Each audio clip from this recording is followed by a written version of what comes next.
3 साल पहले मैंने एक साथ 4 लड़कियों को डेट किया था, जिसे पता चलने के बाद अपनी एक्स गर्लफ्रेंड से पीछा छुड़ाने के लिए मैं मंदिर भाग जाता हूँ और वहाँ पूरे 3 साल तक रहता हूँ। 3 साल बाद मैं वापस क्लाउड सिटी लौटता हूँ। मैं सोचता हूँ कि अब सीरियसली काम करूंगा और लड़कियों से दूर रहूंगा, लेकिन मैं जहाँ भी जाता हूँ वहाँ मुझे अपनी कोई ना कोई एक्स गर्लफ्रेंड मिल जाती है। रूम रेंट करने जाता हूँ जिस पर मकान मालकिन भी मेरी एक्स गर्लफ्रेंड निकलती है। जॉब ढूंढने जाता हूँ जिस पर वहाँ भी मेरी एक्स गर्लफ्रेंड मिल जाती है। टीवी सीरीज देखता हूँ जिसमें मेन फीमेल कैरेक्टर भी मेरी एक्स गर्लफ्रेंड ही होती है। मैं समझ नहीं पाता कि आखिर मेरे साथ ऐसा ही क्यों होता है। मेरी एक्स गर्लफ्रेंड्स अभी तक मुझसे नाराज होती हैं और हर रात चुपके से मेरे बेड तक पहुंच जाती हैं। अचानक एक लड़ाई और तेज आवाज से मेरी आंख खुल जाती है। तभी कार में अनाउंसमेंट होता है, युनचेंग स्टेशन आने वाला है, सभी लोग उतरने की तैयारी कर लें। यह सुनकर मैं धीरे से खुद से कहता हूँ, अच्छा हुआ, वो सब बस एक लंबा नाइटमेयर था। स्टेशन के बाहर पहुंचते ही कुछ लड़कियां मेरी तरफ उंगली करके देखने लगती हैं, जिस पर वो कहती हैं, उस लड़के को देखो कितना हैंडसम है। अगर पहले वाली बात होती तो मैं थोड़ा एंजॉय करता, लेकिन अब मुझे सिर्फ डर लगता है। इसके बाद मैं अपने प्लान के हिसाब से नान्यांग में घर रेंट करने पहुंचता हूँ। एजेंट ली वेचियांग बड़े एक्साइटमेंट के साथ मुझे एक नए लग्जरी अपार्टमेंट में लेकर जाता है। वह कहता है, ये 70 स्क्वायर मीटर का फ्लैट है, इतना बड़ा और लग्जरी, और अभी सिर्फ 1000 युआन में मिल रहा है। जिस पर मैं हैरान होकर पूछता हूँ, ब्रदरली, ये घर सच में सिर्फ 1000 युआन का है? मुझे यकीन ही नहीं होता, इतना सस्ता होना तो हद से ज्यादा है। जिस पर ली वेकियांग मुस्कुराते हुए कहता है, टेंशन मतलब, मैं कोई फ्रॉड नहीं हूँ। ये लग्जरी अपार्टमेंट पहले स्कूल डिस्ट्रिक्ट हाउस था, लेकिन अब इसके दाम गिर गए हैं। लैंडलॉर्ड बस जल्दी से पैसे वापस पाना चाहती है। यह सुनकर मैं बहुत खुश हो जाता हूँ। मुझे लगता है कि मेरे अच्छे दिन शुरू हो रहे हैं और मैं तुरंत कॉन्ट्रैक्ट साइन कर देता हूँ। इसके बाद ली वेचियांग मुझसे कहता है कि मैं थोड़ा वेट करूँ। वो नीचे जाकर लैंडलॉर्ड को लेकर आता है और हैंडओवर करवा देता है। ज्यादा देर नहीं होती, तभी बाहर से ली वेकियांग की आवाज आती है। उसके साथ एक लड़की अंदर आती है जिसके हाथ में नीली अम्ब्रेला होती है। वह हंसते हुए कहती है, तुमने तो बहुत अच्छा काम किया, इतनी जल्दी ये फ्लैट रेंट पर दे दिया। मैं अचानक मुड़कर उसके पैरों की तरफ देखता हूँ। दरवाजे से अंदर आते ही उसकी हाई हील्स सबसे पहले नजर आती हैं और उसके सफेद पैर के टखने पर एक खास बर्थ मार्क बना होता है। यह देखकर मैं तुरंत वॉशरूम में छिप जाता हूँ। तभी बाहर लिविंग रूम से लैंडलॉर्ड की आवाज आती है, वो आदमी कहाँ है? जिस पर मैं अपनी आवाज बदलकर कहता हूँ, मेरे पेट में दर्द है, मुझे थोड़ा टाइम लगेगा, या फिर आप वीचैट छोड़ दीजिए, मैं बाद में ऐड कर लूंगा। मैं अपनी आवाज छुपाने की कोशिश करता हूँ, लेकिन बाहर वाली औरत अचानक ली वेचियांग से पूछती है, मिस्टर, जो की आवाज कुछ अजीब नहीं लग रही, क्या ऐसी बहुत तेज चल रहा है? जिस पर उसे सर्दी हो गई है। लेकिन अगले ही पल वो अचानक पूछती है, तुमने अभी उसे मिस्टर झाओ कहा था, उसका पूरा नाम क्या है? जिस पर ली वेकियांग कहता है, मैं बताना भूल गया, उस आदमी का नाम झाओ यांग है और वो अभी अभी क्लाउड सिटी वापस लौटा है। यह सुनते ही बाहर से एक अजीब सी हंसी सुनाई देती है। फिर धीरे धीरे कदमों की आवाज मेरी तरफ आने लगती है, जिसके बाद वो वॉशरूम के दरवाजे पर नॉक करती है और कहती है, झोयांग, अब नाटक बंद करो और जल्दी बाहर आओ। मैं गहरी सांस लेता हूँ और मजबूरी में दरवाजा खोल देता हूँ। काफी देर तक चुप रहने के बाद मैं ऑकवर्ड तरीके से मुस्कुराकर कहता हूँ, शाओ शुआंग। मेरे सामने खड़ी लड़की शु शाओ शुआंग होती है। वो युनचेंग यूनिवर्सिटी की सबसे फेमस लड़की हुआ करती थी और फिर वो उन्हीं 4 लड़कियों में से एक होती है जिन्हें मैंने एक साथ डेट किया था। मुझे आज भी वो दिन याद है जब वो पहली बार कॉलेज में आई थी। उसने नीली रिबन लगा रखी थी, काली ड्रेस पहनी थी, उसके लंबे पैर और कॉन्फिडेंट एटीट्यूड ने आते ही सबका अटेंशन अपनी तरफ खींच लिया था, जिस पर बहुत सारे लोग तुरंत उसके पीछे पड़ गए थे। लेकिन बात मेरी सोच से भी ज्यादा आसानी से हो गई थी,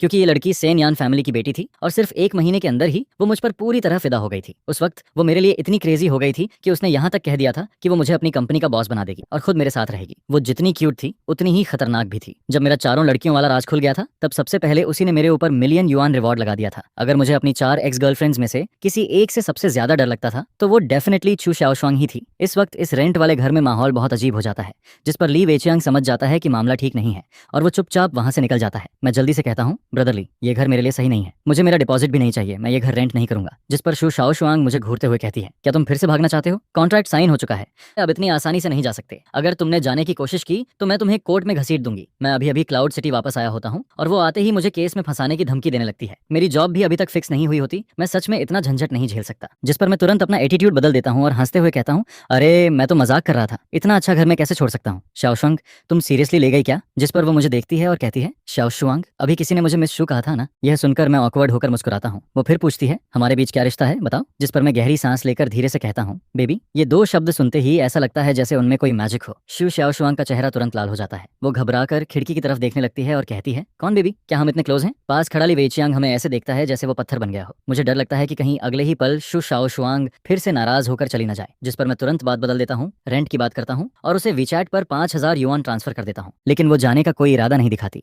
बल्कि वो धीरे धीरे मेरे और करीब आने लगती है। उसकी खुशबू सीधा मेरी सांसों तक पहुंचती है। फिर वो मुझे देखकर कहती है, क्या तुम चाहते हो कि मैं ऐसे ही चली जाऊं? यह सुनकर अपनी जान बचाने के लिए मैं फैसला करता हूँ कि अब सच बोल देना ही सही रहेगा। जिस पर मैं कहता हूँ, शाओशुआंग, मैं पिछले 3 साल से 4 टेम्पल्स में था। मैंने वहाँ बहुत कुछ सीखा है। मैं सच में तुम्हारा बहुत शुक्रगुजार हूँ। मुझे पता है कि मैंने तुम्हारे साथ बहुत गलत किया था, लेकिन मैं कसम खाता हूँ अब आगे से मैं कभी किसी के साथ ऐसा नहीं करूंगा। मैं बस इतना कहना चाहता हूँ कि मैं अब अपनी बीमारी से ठीक हो चुका हूँ, इसलिए प्लीज मुझे परेशान मत करो। यह सुनकर शु शाओ शुआंग कुछ देर के लिए चुप रह जाती है। उसकी आंखों में हैरानी और घबराहट साफ दिखाई देती है। फिर वो धीरे से कहती है, तुम्हें सच में समझ आ गया है कि तुमसे गलती हुई थी? जिस पर मैं तुरंत कहता हूँ, हाँ सच में, अब मैं अच्छे से रहूंगा। जिस पर वो कहती है, मैं तुम्हें इतनी आसानी से माफ नहीं करूंगी, लेकिन अगर तुम अच्छे से बिहेव करोगे तो मैं इस बारे में सोच सकती हूँ। वो सोचती है कि मैं उससे पैचअप की बात कर रहा हूँ और मैं सोचता हूँ कि वो मेरे ऊपर लगाए गए हंट ऑर्डर की बात कर रही है। इस तरह हम दोनों बिल्कुल अलग बात सोचते हुए भी एक अजीब से एग्रीमेंट पर पहुंच जाते हैं। इसके बाद किसी तरह मैं शु शाओ शुआंग को वहां से भेज देता हूँ। वो अपने 3 मिलियन से भी ज्यादा की पिंक कार में बैठकर चली जाती है। उसकी 720 एस देखकर उसका रियल एटीट्यूड साफ दिखता है, लेकिन मुझे बस इस बात की खुशी होती है कि मैं एक और दिन बच गया। अगले दिन मैं जॉब ढूंढने निकलता हूँ, लेकिन वहां भी मेरी हालत खराब हो जाती है। मेरा मेजर मार्केटिंग होता है, लेकिन 3 साल तक मंदिर में रहने और दुनिया से कटे रहने की वजह से मेरा रिज्यूमे लगभग खाली होता है। हालांकि बाहर की दुनिया को मैं यही बताता हूँ कि मैं पिछले 3 साल से फेल था, लेकिन इसके बावजूद हर कंपनी का एचआर मुझे देखकर अजीब रिएक्शन देता है। पूरी तरह थक कर मैं आखिरी कंपनी में पहुंचता हूँ। वहाँ इंटरव्यू रूम के बाहर कंपनी के स्टूडियो में कुछ गड़बड़ चल रही होती है। कोई कहता है कि किसी मॉडल की उंगली टूट गई है और इसी वजह से शूटिंग रुक गई है। जिस पर मैं मन ही मन सोचता हूँ, क्या मैं 3 साल का बच्चा हूँ जो इस तरह का बहाना मान लूंगा? तभी अंदर से एक आदमी गुस्से में कहता है, झो विनयो से कह दो कि मोशन मीडिया अब आगे कभी उसके साथ काम नहीं करेगी। वो खुद को समझता क्या है? इसी बीच मिस्टर झांग गुस्से में बाहर निकलता है। उसी समय मैं अपना मुड़ा हुआ रिज्यूमे हाथ में लेकर उदास चेहरा बनाए मीटिंग रूम से बाहर निकल रहा होता हूँ। मैं अभी हॉलवे से पूरी तरह बाहर भी नहीं निकल पाता। तभी उसकी नजर मुझ पर पड़ती है। वो मुझे ऊपर से नीचे तक देखता है और अगले ही पल उसका चेहरा बदल जाता है, जिस पर वो शॉक्ड होकर धीरे से कहता है, झो यांग। मैं मोशन मीडिया से बाहर निकलता हूँ। मेरा मूड पूरी तरह खराब हो चुका होता है। डिपॉजिट का पैसा भी खत्म होने वाला होता है और मैं सोचने लगता हूँ कि अब शायद मुझे खाना डिलीवर करना पड़ेगा। मैं अभी यही सोच ही रहा होता हूँ, तभी पीछे से वही एचआर भागते हुए आता है जिसने अभी मेरा इंटरव्यू लिया था। वो हाँफते हुए कहता है, 1 मिनट रुको। फिर वो कहता है, हमें लगता है कि तुम्हारी कंडीशन बहुत अच्छी है, क्या तुम्हें हमारे यहाँ काम करने में इंटरेस्ट है? यह सुनकर मेरी जिंदगी जैसे अचानक ऊपर नीचे होने लगती है। मुझे लगता है कि शायद मेरी सिंसियरिटी ने उन्हें इंप्रेस कर दिया। मैं तुरंत कहता हूँ कि मैं मार्केटिंग का काम बहुत अच्छे से कर सकता हूँ, लेकिन मेरी बात पूरी होने से पहले ही एचआर ऑकवर्ड होकर मुझे रोक देता है। वो कहता है, असल में हम तुम्हें मार्केटिंग की जॉब नहीं देना चाहते, हम तुम्हें मॉडल बनाना चाहते हैं। यह सुनकर मैं कुछ देर के लिए चुप रह जाता हूँ। कॉलेज के टाइम पर भी किसी ने मुझे मॉडल बनने के लिए कहा था, लेकिन तब मैं अपनी 4 गर्लफ्रेंड्स के बीच इतना उलझा हुआ था कि मेरे पास बिल्कुल टाइम नहीं था। लेकिन अब सिचुएशन अलग होती है। यहाँ बेसिक सैलरी 8,000 होती है, ऊपर से कमीशन और डिविडेंड भी मिलता है, जबकि मार्केटिंग में सिर्फ 6,000 की सैलरी मिलती है, जिस पर मैं बिना कुछ सोचे तुरंत कॉन्ट्रैक्ट साइन कर देता हूँ। सर्वाइवल के लिए मैं मॉडल क्या, जरूरत पड़े तो ईंट भी उठा सकता हूँ। इसके बाद वो लोग मुझे एक प्रोफेशनल स्टूडियो में लेकर जाते हैं। मुझे लगता है कि शायद पहले कोई आसान ट्रेनिंग होगी, लेकिन वहाँ मौजूद लोग मुझे ऐसे देखने लगते हैं जैसे मैं कोई बहुत कीमती चीज हूँ। खासकर झोंग कोई नाम का फोटोग्राफर मुझे देखकर बार बार हैरान होता है। फिर वो लोग मुझे तेज लाइट्स के सामने खड़ा कर देते हैं और मेरी ऑकवर्ड मॉडलिंग करियर शुरू हो जाती है। लेकिन मुझे बिल्कुल नहीं पता होता कि इसके पीछे मिस्टर झांग का हाथ होता है। वही मिस्टर झांग जिसने कुछ देर पहले मेरे रिज्यूमे का मजाक उड़ाने वाले एचआर को डांटा था। इस वक्त वो दरवाजे की हल्की सी दरार से मुझे देख रहा होता है। उसकी आंखों में बहुत कॉम्प्लिकेटेड फीलिंग्स होती हैं। वो मुझे पोज करते हुए देखता है और धीरे से अपने होंठ काटता है। फिर वो मन ही मन कहता है, बेवकूफ, क्लाउड सिटी लौटकर भी मेरे पास नहीं आया। और यही मिस्टर झांग दरअसल मोक्सिन मीडिया की बॉस जेंग युवेई होती है। वो मेरी दूसरी एक्स गर्लफ्रेंड होती है। पूरी शूटिंग में करीब 5 घंटे लग जाते हैं। मैं अभी ठीक से सांस भी नहीं ले पाता। तभी एक असिस्टेंट मेरे पास आता है और कहता है, मिस्टर झांग आपसे मिलना चाहती हैं, प्लीज मेरे साथ आइए। मैं अंदर जाता हूँ। बॉस चेयर पर एक औरत मेरी तरफ पीठ करके बैठी होती है। उसकी आवाज थोड़ी जानी पहचानी लगती है। वो पूछती है, काम कैसा लग रहा है? जिस पर मैं कहता हूँ, काफी अच्छा है, थैंक्स, आपने मुझे ये मौका दिया। तभी वो अचानक पूछती है, तुम क्लाउड सिटी वापस कब आए? यह सुनते ही मेरे चेहरे की मुस्कान गायब हो जाती है। मैं सोचने लगता हूँ कि उसे कैसे पता चला कि मैं वापस आ गया हूँ। अगले ही पल वो धीरे से मुड़ती है। उसका चेहरा देखते ही मैं पूरी तरह शॉक हो जाता हूँ। वो झांग युवेई होती है। उसे देखते ही मेरी पुरानी यादें वापस आने लगती हैं। कॉलेज के 2nd ईयर की वो बारिश वाली रात, मूवी थिएटर और फिर उससे पहली मुलाकात। उस वक्त मैं बस एक गरीब स्टूडेंट था और वो मेरी उन 4 एक्स गर्लफ्रेंड्स में से एक होती है। लेकिन बाकी सबसे अलग वो वही इंसान होती है जिसके लिए मेरे दिल में सबसे ज्यादा गिल्ट होता है, क्योंकि सिर्फ वही ऐसी होती है जिसने मेरे साथ कभी बुरा नहीं किया। बाकी सब मुझे छोड़कर चली गई थी, लेकिन उसने कभी मुझे नीचे गिराने की कोशिश नहीं की। फिर वो मुझे देखकर धीरे से कहती है, जल्दी वापस आ जाते, 3 साल हो गए मैंने तुम्हें देखा तक नहीं। 3 साल पहले की वो सिंपल और कमजोर लड़की अब एक स्ट्रॉन्ग फीमेल बॉस बन चुकी होती है। जिस पर मैं धीरे से कहता हूँ, तुम्हें अभी भी मेरी याद है? वो हल्का सा मुस्कुराती है और कहती है, मुझे लगा था तुम जैसे बड़े स्कमबैग मुझे भूल चुके होगे। यह सुनकर मैं शर्मिंदा होकर अपना सिर नीचे कर लेता हूँ। फिर मैं उसे पिछले 3 साल की सारी बातें बता देता हूँ, मंदिर में रहना, भागते रहना और बाकी सब कुछ। मेरी बात सुनने के बाद वो धीरे से अपना हाथ मेरे सिर पर रखती है, बिल्कुल वैसे ही जैसे वो पहले किया करती थी, क्योंकि वो मुझसे 2 साल बड़ी होती है और हमेशा मेरी केयर करती थी। उसकी इतनी सॉफ्टनेस देखकर मुझे शु शाओ शुआंग की धमकी से भी ज्यादा बुरा फील होने लगता है। मैं टाइम देखता हूँ, लगभग रात के 12 बज चुके होते हैं। बाहर बारिश भी हो चुकी होती है और सबवे भी बंद हो चुकी होती है। जिस पर मैं कहता हूँ, कोई बात नहीं, मैं टैक्सी लेकर चला जाऊंगा। लेकिन मैं अपनी बात पूरी करूं उससे पहले ही झेंग युवेई खड़ी हो जाती है। वो अपनी कार कीज उठाती है और सीधे कहती है, मैं तुम्हें घर छोड़ देती हूँ। यह सुनकर मेरे होश उड़ जाते हैं। अगर वो मुझे घर तक छोड़ने गई और नीचे नीचे शु शाओ शुआंग मिल गई तो सब खत्म हो जाएगा। लेकिन झांग युवेई मेरी कोई बात नहीं सुनती। वो मुझे सीधा अपनी कार में बैठा लेती है। रास्ते में वो मेरी तरफ देखकर धीरे से सांस छोड़ती है और कहती है, सच में तुम अभी भी वैसे ही हो, तुम बिल्कुल नहीं बदले। मुझे वो पुराना टाइम याद आ जाता है जब तुम मेरे साथ रहते थे। जब हम जिनू होम के नीचे पहुंचते हैं तब भी झांग युवेई के जाने का कोई इरादा नहीं होता। वो कहती है कि बॉस होने के नाते उसे अपने सबऑर्डिनेट की केयर करनी चाहिए और वो कल मुझे ऑफिस जाने के लिए लिफ्ट दे देगी, जिस पर मैं कुछ नहीं कह पाता। आखिर मैं उसका सबऑर्डिनेट होता हूँ, इसलिए मना भी नहीं कर सकता। लेकिन जैसे ही लिफ्ट का दरवाजा खुलता है, 5वीं मंजिल के बाहर शु शाओ शुआंग हाथ में अपना बनाया हुआ लंच बॉक्स लिए बैठी होती है। वो नीचे झुककर बैठी होती है, लेकिन जैसे ही वो मुझे और झेंग युवेई को साथ में बाहर आते देखती है, उसका चेहरा तुरंत बदल जाता है। फिर वो भागकर मेरे पास आती है और मेरा कॉलर पकड़ लेती है। वो गुस्से में कहती है, तुमने कल ही कहा था कि अब कुछ गलत नहीं करोगे और आज ही किसी और लड़की को घर ले आए। यह सुनकर मेरे माथे पर ठंडा पसीना आ जाता है। एक तरफ लैंडलॉर्ड वाली एक्स गर्लफ्रेंड खड़ी होती है और दूसरी तरफ बॉस वाली एक्स गर्लफ्रेंड, जिस पर मैं जल्दी से कहता हूँ, मेरी बात सुनो, ये लैंडलॉर्ड है जिससे मैं कल मिला था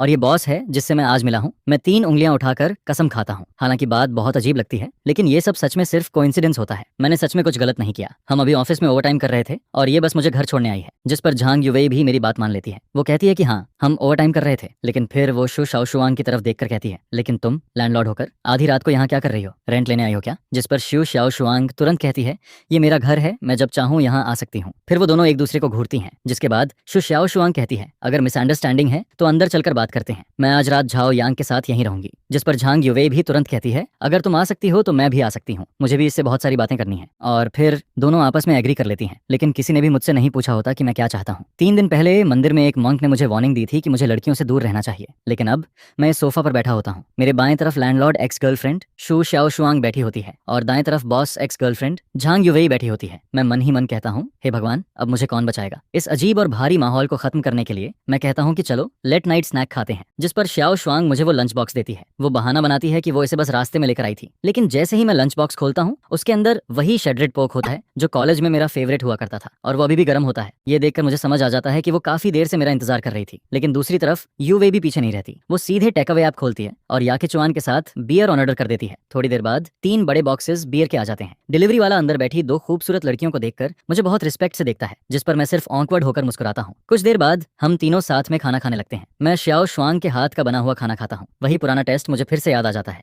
जिस पर मेरे दिल में गिल्ट और भी ज्यादा बढ़ जाता है, क्योंकि वो दोनों मेरे साथ इतना अच्छा बिहेव करती हैं और मैं ही सबसे बड़ा बेवकूफ होता हूँ। इसके बाद मैं लगातार बियर पीने लगता हूँ। मैं खुद को रोक नहीं पाता, एक के बाद एक बोतल खत्म कर देता हूँ। फिर एक बियर कैन उठाकर उसे भी एक ही बार में पी जाता हूँ। थोड़ी ही देर में मुझे शराब चढ़ जाती है। मैं नशे में खुद को थप्पड़ मारता हूँ और लड़खड़ाती हुई आवाज में बोलने लगता हूँ, मैं अच्छा इंसान नहीं हूँ, लेकिन आगे से अगर तुम दोनों को कभी कोई परेशानी हुई तो मैं जरूर तुम्हारी हेल्प करूंगा। इसके बाद मुझे कुछ भी ठीक से याद नहीं रहता। मुझे बस इतना याद रहता है कि शु शाओ शुआंग और झांग युवेई दोनों मिलकर मुझे उठाकर बेड तक लेकर जाती हैं, जिस पर युवेई धीरे से मुझे कंबल ओढ़ा देती है और मेरे सिर पर हाथ फेरती है। उसी समय मुझे शु शाओ शुआंग की आवाज सुनाई देती है। वो अचानक पूछती है, सच बताओ, क्या तुम अभी भी उसे पसंद करती हो? जिस पर झांग युवेई मेरी तरफ देखती है। मैं उस वक्त सो रहा होता हूँ। उसकी आंखों में सॉफ्टनेस साफ दिखाई देती है। फिर वो धीरे से कहती है, उसने मुझे मेरा पहला DSLR दिया था, उसी ने मेरे फोटोग्राफी ड्रीम को सपोर्ट किया था, इसलिए मैं उससे नफरत नहीं कर सकती। जिस पर शु शाओ शुआंग बिना सोचे तुरंत कहती है, मैं भी अभी तक झोयांग को पसंद करती हूँ। फिर वो धीरे से कहती है, मैं उसे मारना भी चाहती हूँ, लेकिन उससे कोई फर्क नहीं पड़ता। इस बार मैं उसे दोबारा भागने नहीं दूंगी। ये सुनकर झांग युवेई हल्का सा मुस्कुराती है। फिर वो मेरे कान को खींचती है और शु शाओ शुआंग से कहती है, तुम्हारा एटीट्यूड अभी भी बिल्कुल पहले जैसा है। लेकिन फिर वो धीरे से कहती है, तुम्हें मुझसे नहीं, बाकी लड़कियों से सावधान रहना चाहिए। और इसी तरह दोनों एक दूसरे का वीचैट ऐड कर लेती हैं, ताकि बाकी एक्स गर्लफ्रेंड्स के खिलाफ वो एक टेम्परेरी अलायंस बना सकें। अगले दिन दोपहर में मेरी आंख खुलती है। मेरा सिर बहुत ज्यादा दर्द कर रहा होता है, लेकिन जैसे ही मैं आंख खोलता हूँ,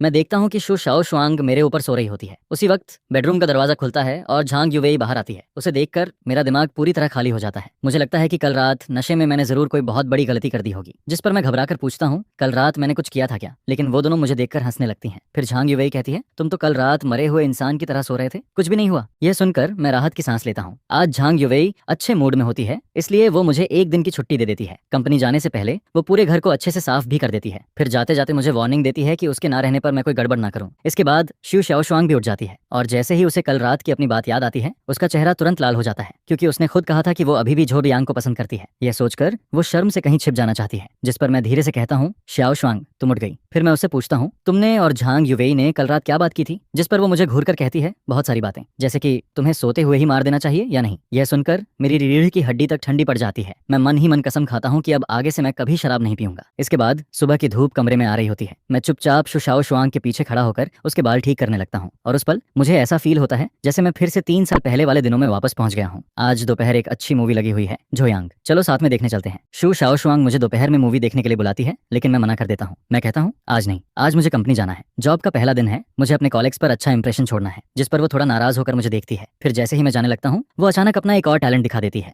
वो सामने वाले फ्लैट का दरवाजा खोलती है और अंदर चली जाती है। फिर वो पीछे मुड़कर कहती है, मैं तुम्हें बताना भूल गई थी, ये पूरी बिल्डिंग मेरी है। अगर तुम्हें मेरी जरूरत पड़े तो कभी भी सामने वाले घर का दरवाजा नॉक कर देना। यह सुनकर मैं वहीं खड़ा रह जाता हूँ। मुझे सच में समझ नहीं आता कि ये लड़की आखिर कितनी अमीर है। इसके बाद वो हल्के लाल चेहरे के साथ मुझे चुटकी काटती है और वार्निंग देती है कि कंपनी में कोई गड़बड़ मत करना। जिसके बाद वो वापस चली जाती है। मैं पूरे जोश के साथ कंपनी पहुंचता हूँ, लेकिन जैसे ही नीचे पहुंचता हूँ, वहां का सीन देखकर पूरी तरह चौंक जाता हूँ। कंपनी के गेट के सामने लड़कियों की एक बड़ी भीड़ खड़ी होती है। उनके हाथ में बैनर्स होते हैं और वो मोशन मीडिया के खिलाफ चिल्ला रही होती हैं। वो कह रही होती हैं कि मोशन मीडिया ने उनके आइडल जो वेनाओ को धोखा दिया है, उसकी जगह किसी और को कवर शूट दे दिया गया है। यह देखकर मैं घबरा जाता हूँ। फिर भी मैं हिम्मत करके उनके पास जाता हूँ और धीरे से पूछता हूँ कि आखिर हुआ क्या है। जिस पर एक लड़की गुस्से में कहती है, किसी हरामी ने बैकडोर से एंट्री लेकर हमारे भाई की जगह कवर शूट छीन लिया। यह सुनकर मैं कांपती हुई आवाज में पूछता हूँ, क्या तुम्हें उस इंसान का नाम पता है? जिस पर वो और भी गुस्से में कहती है, उस कमीने का नाम जो यांग है। यह सुनते ही मैं वहीं जम जाता हूँ। मेरे सामने खड़ी वही लड़कियां जो मुझे मार डालने की बात कर रही होती हैं, असल में मेरे ही खिलाफ खड़ी होती हैं। मेरे चेहरे की मुस्कान धीरे धीरे गायब हो जाती है। काफी देर बाद मुझे समझ आता है कि जिस आदमी को ये सब लोग गाली दे रही हैं, वो मैं ही हूँ। जिस पर अपनी जान बचाने के लिए मैं बिहेव करने लगता हूँ जैसे मैं कोई राह चलता आदमी हूँ।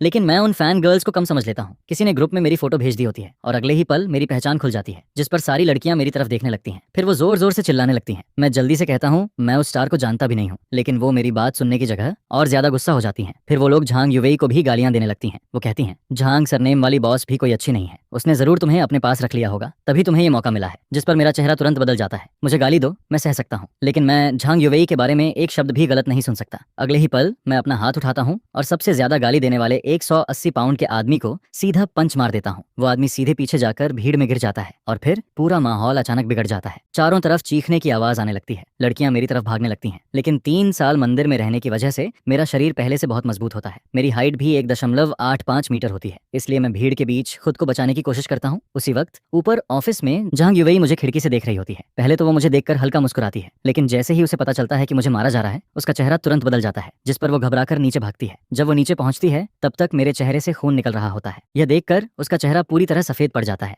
उसके दिल में बहुत दर्द होता है, लेकिन उसे इस बात का दुख नहीं होता कि मैंने उन लड़कियों को मारा। उसे इस बात का दुख होता है कि मेरी वजह से उसकी कंपनी को नुकसान हो सकता है, क्योंकि अगर ये बात हॉट सर्च पर चली गई तो मोशन मीडिया की 3 साल की मेहनत बर्बाद हो सकती है। जिस पर झांग युवेई जल्दी से मेरे पास आती है। वो दोनों हाथों से मेरा चेहरा पकड़ती है और चेक करती है कि मुझे कितनी चोट लगी है। जब उसे पता चलता है कि चोट ज्यादा नहीं है, तब वो अचानक गुस्से में कहती है, क्या तुम पागल हो? मैंने तुम्हें छुट्टी दी थी, फिर तुम कंपनी क्यों आए? जिस पर मैं धीरे से कहता हूँ, सिस्टर वेई गुस्सा मत हो। फिर मैं कहता हूँ, तुम बस ये बोल देना कि मैं टेम्परेरी वर्कर हूँ, सारी गलती मेरे ऊपर डाल दो और मुझे निकाल दो। मैं सोचता हूँ कि वो कंपनी की वजह से परेशान है, इसलिए मैं उसे बचाना चाहता हूँ, लेकिन मेरी बात सुनकर वो कुछ देर के लिए चुप रह जाती है। ऐसा लगता है जैसे वो कुछ कहना चाहती है, लेकिन उससे पहले ही पुलिस मुझे पकड़ कर ले जाती है और अब मुझे 7 दिन की डिटेंशन होने वाली होती है। जैसा मैंने सोचा था वही होता है। थोड़ी ही देर में मीडिया कंपनी के एक मेल एम्प्लॉय और फीमेल फैंस के बीच हुई लड़ाई हॉट सर्च पर आ जाती है। हर तरफ न्यूज फैल जाती है। इंटरनेट पर ऐसे वीडियोस घूमने लगते हैं जिन्हें जानबूझकर एडिट किया गया होता है, जिस पर मुझे विलन की तरह दिखाया जाता है, जैसे सारी गलती सिर्फ मेरी हो। उसी समय शाम को युंगवांग बिल्डिंग के नीचे एक ब्लैक नैनी कार आकर रुकती है। उसमें से एक लंबी खूबसूरत लड़की बाहर निकलती है। उसकी खूबसूरती देखते ही हर कोई उसे पहचान लेता है। वो पेरेंट्स होती है, एंटरटेनमेंट इंडस्ट्री की सबसे फेमस एक्ट्रेस। वो आज की सबसे बड़ी स्टार होती है और साथ ही इमोशन मीडिया की सबसे इंपॉर्टेंट आर्टिस्ट भी होती है। लिफ्ट में उसका असिस्टेंट उसे मेरे फाइट वाला हॉट सर्च दिखाता है। वो मजाक में कहता है जो वेनेओ के फैंस को किसी ने पीट दिया, लेकिन जैसे ही पेरेंट्स उस वीडियो में मेरा चेहरा देखती है, उसका चेहरा अचानक बदल जाता है। उसके हाथ कांपने लगते हैं। फिर वो धीरे से पूछती है, इस आदमी का नाम क्या है? जिस पर असिस्टेंट कहता है, इसका नाम जो यांग है, ये मोशन मीडिया का नया मेल मॉडल है और अभी इसे पुलिस पकड़ कर ले गई है। यह सुनते ही पेरेंट्स की आंखों में एक अजीब सी चमक आ जाती है। फिर वो तुरंत कहती है, आज रात के अंदर जो यांग से जुड़ी सारी हॉट सर्च हटा दो। उसकी आवाज गुस्से और एक्साइटमेंट से कांप रही होती है। सारे मीडिया रिसोर्सेज इस्तेमाल करो, जो वेनेओ के सारे काले राज निकालो और उस फाइट वाली वीडियो का ओरिजिनल वर्जन भी ढूंढो। मैं चाहती हूँ कि जो वेनेओ अभी के अभी खत्म हो जाए। इस बार जो यांग ने किसी नॉर्मल मुसीबत को नहीं छेड़ा था। इस बार उसने सीधे अपनी एक्स गर्लफ्रेंड्स को मैदान में बुला लिया था और जिस रात मैं लॉकअप में पहली बार सो रहा होता हूँ,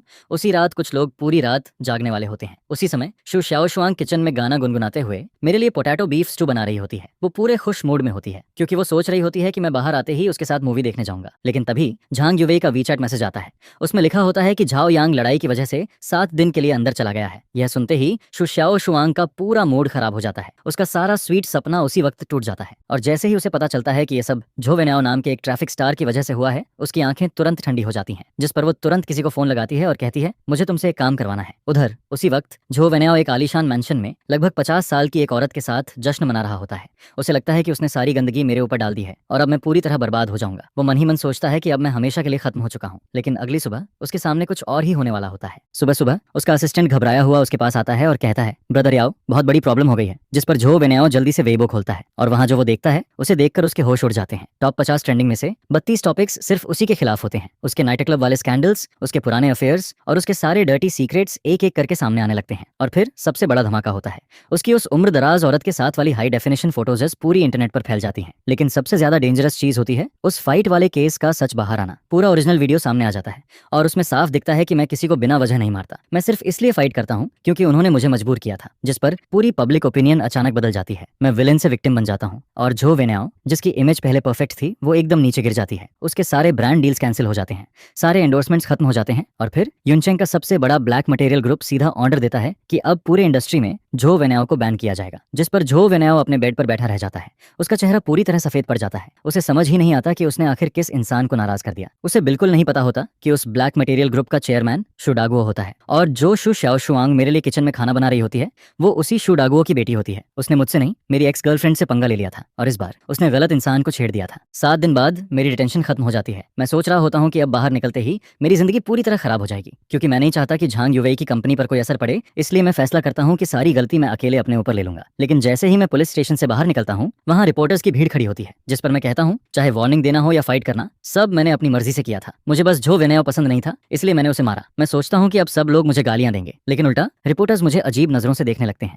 कुछ लोग तो मुझे थम्स अप तक दे देते हैं। यह देखकर मैं पूरी तरह कंफ्यूज हो जाता हूँ। उसी समय झांग युवेई जल्दी से कार लेकर वहां पहुंचती है। वो मुझे बैठाती है और मुस्कुराते हुए कहती है, अपना फोन देखो। जिस पर मैं फोन खोलता हूँ और मुझे पता चलता है कि इन 7 दिनों में पूरी दुनिया बदल चुकी होती है। जो वेन्याओ के सारे सीक्रेट्स बाहर आ चुके होते हैं। उसके अफेयर्स, उसके लाइज, उसकी चीटिंग, सब कुछ इंटरनेट पर फैल चुका होता है। और मैं, जिसने गुस्से में किसी को मारा था, अचानक लोगों की नजर में हीरो बन गया होता हूँ। जिस पर झांग युवेई अचानक कार रोक देती है। फिर वो मेरी तरफ देखती है। उसकी आंखें थोड़ी नम होती हैं। फिर वो धीरे से पूछती है, जोयांग, मैंने उस दिन पूरी वीडियो देखी थी, क्या तुमने उनसे सिर्फ इसलिए फाइट की क्योंकि वो मुझे गालियां दे रहे थे? जिस पर मैं धीरे से कहता हूँ, वो लोग बहुत बुरा बोल रहे थे, लेकिन मैं अपनी बात पूरी करूं उससे पहले ही जेंग युवेई की आंखों से आंसू निकलने लगते हैं। वो मेरा हाथ पकड़ लेती है और कहती है, तो फिर तुमने मुझे पहले क्यों नहीं बताया? मैं उसे देखकर कुछ कहने ही वाला होता हूँ, लेकिन अगले ही पल वो अचानक मेरा सिर पकड़ लेती है और फिर उसके नरम होंठ सीधे मेरे होंठों पर आ जाते हैं। यह देखकर मैं पूरी तरह फ्रीज हो जाता हूँ। जिस पर झांग युवेई भी तुरंत लाल हो जाती है। फिर वो जल्दी से कार स्टार्ट करती है और मुझे वापस कंपनी लेकर जाने लगती है। लेकिन अंदर ही अंदर वो एक फैसला कर चुकी होती है। वो मन ही मन कहती है, सॉरी शाओशुआंग, लेकिन मैं अब भी झाओ यांग को छोड़ नहीं सकती। इसके बाद पूरी कार में अजीब सा माहौल हो जाता है। मैं बार बार अभी वाला किस याद करता रहता हूँ। 3 साल की मेहनत और कंट्रोल सब एक किस से टूटता हुआ महसूस होता है। उधर झांग युवेई भी स्टीयरिंग पकड़कर चुप बैठी होती है। ऐसा लगता है जैसे उसे भी अपनी हरकत पर शर्म आ रही हो। उसे डर होता है कि कहीं मैं उससे दूर ना हो जाऊं। कुछ देर बाद हम कंपनी पहुंच जाते हैं, लेकिन जैसे ही झांग युवेई कंपनी के बाहर खड़ी एक सफेद स्पोर्ट्स कार को देखती है, उसका चेहरा तुरंत बदल जाता है। वो बिना कुछ बोले मुझे सीधे फर्स्ट फ्लोर के मीटिंग रूम में धकेल देती है और कहती है कि मैं बाहर ना निकलूं, क्योंकि बाहर मेरी तीसरी एक्स गर्लफ्रेंड आ चुकी होती है। उसका नाम पेई ल्यूसी होता है। वो एंटरटेनमेंट वर्ल्ड की सबसे फेमस एक्ट्रेस होती है। जैसे ही वो अंदर आती है वो सीधे पूछती है, जोयांग कहाँ है? उसके चेहरे पर एक अजीब सी स्माइल होती है। जिस पर झांग युवेई तुरंत कहती है, मैं तुम्हें उससे नहीं मिलने दूंगी। फिर वो गुस्से में कहती है, मैं किसी पागल इंसान को उसके पास नहीं जाने दूंगी, खासकर तुम्हें। क्योंकि झांग युवेई शाओशुआंग से तो नहीं डरती। उसे पता होता है कि शाओशुआंग बस गुस्सैल है, लेकिन पेई ल्यूसी अलग होती है। उसकी मेंटल कंडीशन बहुत अनस्टेबल होती है। वो सच में कुछ भी कर सकती है। वो मुझे नुकसान भी पहुंचा सकती है या खुद को भी। जिस पर पेई ल्यूसी पहले तो धमकी देती है कि वो पूरी कंपनी खत्म कर देगी,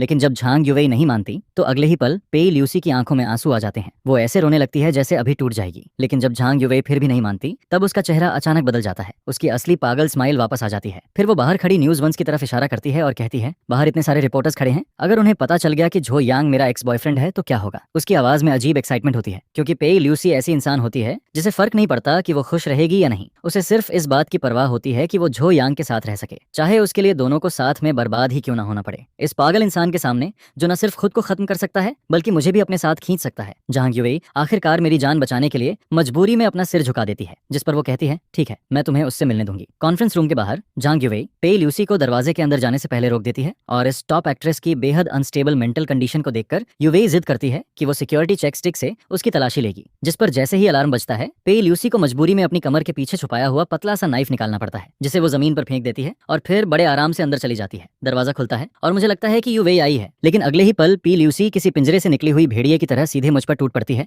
और मुझे जमीन पर गिरा देती है। जिस पर वो मुझे कसकर पकड़ते हुए कहती है, ब्रदर झायोआंग, लोग तुम्हें बहुत मिस करते हैं। पी ल्यूसी बिल्कुल किसी क्लिंजी किटन की तरह मेरे सीने में छुप जाती है, लेकिन अगले ही पल वो अचानक अपना चेहरा उठाती है और दोनों हाथों से मेरे कंधे पकड़ लेती है। उसकी आंखें पूरी तरह पागलपन से भरी होती हैं।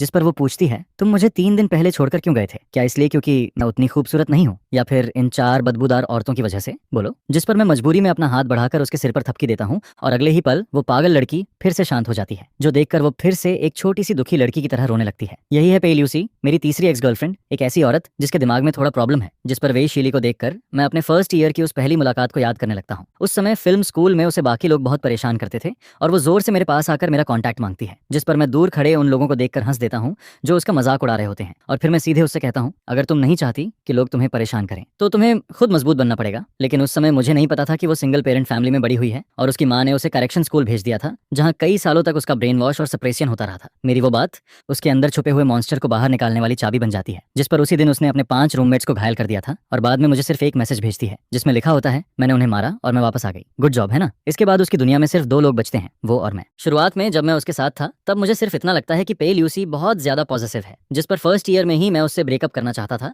लेकिन तभी मैं उसे पागलों की तरह बेकाबू होते देखता हूँ। वो एक डैगर पकड़कर मुझे होटल रूम में बंद कर देती है और वो पागल एक्सपीरियंस ऐसा था जिसकी वजह से मैं दोबारा कभी ब्रेकअप का नाम लेने की हिम्मत नहीं करता। इसके बाद मैं उसकी नेचर को समझ जाता हूँ। हालांकि उसकी मेंटल कंडीशन खराब है, लेकिन उसका दिल सॉफ्ट है, हार्ड नहीं। अगर उसे 2 प्यार भरी बातें बोल दो और उसके सिर पर हाथ फेर दो तो वो आसानी से मान जाती है। और उस समय जब मेरी 4 लड़कियों के साथ रिलेशन होने वाली बात सामने आ गई थी, तब मैं 50% इसलिए भागा था क्योंकि मुझे डर था कि कहीं वो मुझे मार ना दे। और इस समय वो मेरे सीने पर लगातार मुक्के मार रही होती है और रोते हुए कहती है, तुम घटिया आदमी, तुम भागे क्यों थे? जिस पर मैं कहता हूँ, क्या मैं इसलिए नहीं भागा था क्योंकि मुझे डर था कि तुम गुस्सा हो जाओगी? यह सुनकर मुझे फिर से यकीन हो जाता है कि चारों एक्स गर्लफ्रेंड्स में सबसे खतरनाक वही है, लेकिन सबसे आसान भी वही है। मैं बस उसे 2 प्यार भरी बातें कहता हूँ और उससे वादा करता हूँ कि मैं आगे भी क्लाउड सिटी में ही रहूंगा। जिस पर वो अगले ही पल किसी गुस्से वाली लड़की से शांत इंसान बन जाती है, लेकिन फिर भी वो तभी मानती है जब मैं उसे किस करने वाला होता हूँ। इसके बाद जब हम दोनों जमीन पर बैठे हुए फ्यूचर की बातें कर रहे होते हैं, तभी वो अचानक कुछ बैंक कार्ड्स निकालती है और फिर वो अपनी पिछले 3 साल की सारी कमाई मुझे दे देती है। जिस पर वो कहती है, ये सब तुम्हारे लिए है ताकि तुम्हें आगे कभी काम ना करना पड़े, ठीक है? एक इतनी फेमस एक्ट्रेस की इतनी बड़ी सेविंग को देखकर भी मैं बिना सोचे उसे मना कर देता हूँ, क्योंकि वो मुझे सपोर्ट नहीं करना चाहती, वो सच में मेरा ख्याल रखना चाहती है। जिस पर मैं उससे कहता हूँ, तुम अपनी स्टार वाली लाइफ जीती रहो और मैं यहाँ अपना काम करता रहूंगा, लेकिन मैं तुमसे प्रॉमिस करता हूँ, जब भी तुम मुझे ढूंढने आओगी